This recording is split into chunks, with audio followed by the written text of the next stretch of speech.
தாய் தமிழ் உறவுகளுக்கு வணக்கம். தாய்லாந்து தப்ப முயன்றார், விமான நிலையத்தில் கைது செய்யப்பட்டார் என்ற தலைப்பில் இந்த காணொளியை காண்கிறோம். பகுஜன் சமாஜ் கட்சி தமிழ்நாடு மாநில தலைவராக இருந்தவர் ஆம்ஸ்ட்ராங். இவர் கடந்த ஓராண்டுகளுக்கு முன்பாக வெட்டி படுகொலை செய்யப்பட்டார் சென்னையில். அவருடைய மனைவி தற்பொழுது தமிழ் மாநில பகுஜன் சமாஜ் கட்சி என்ற ஒரு பெயரில் கட்சியை ஆரம்பித்து தமிழக சட்டசபை தேர்தலில் அதிமுகவுடன் கூட்டணி அமைத்து இரட்டை இலை சின்னத்தில் போட்டியிடுகிறார். ஆம்ஸ்ட்ராங் படுகொலை வழக்கில் கைது செய்து ஜாமீனில் வெளியே வந்தவர் அஸ்வத்தமன். இவர் ஏற்கனவே தப்ப முயன்றதாக இவர் மீது குற்றச்சாட்டு இருந்தது. தற்பொழுது பெங்களூர் விமான நிலையம் சென்று அங்கிருந்து தாய்லாந்து தப்ப முயன்றார். தாய்லாந்துக்கு தப்பி செல்ல முயன்றார்.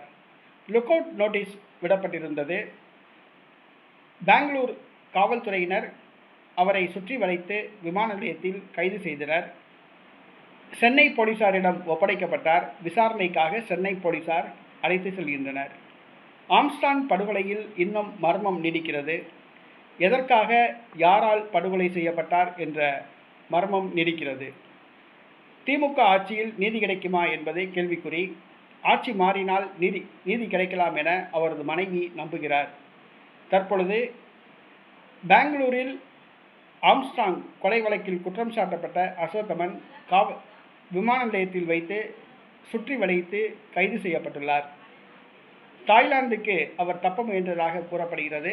தாய்லாந்து சென்றால் மீண்டும் அவர் வரமாட்டார் என அனைவருக்கும் தெரியும். தற்பொழுது கைது செய்யப்பட்டு சென்னை போலீசாரால் விசாரணைக்கு அழைத்து செல்லப்பட்டுள்ளார்.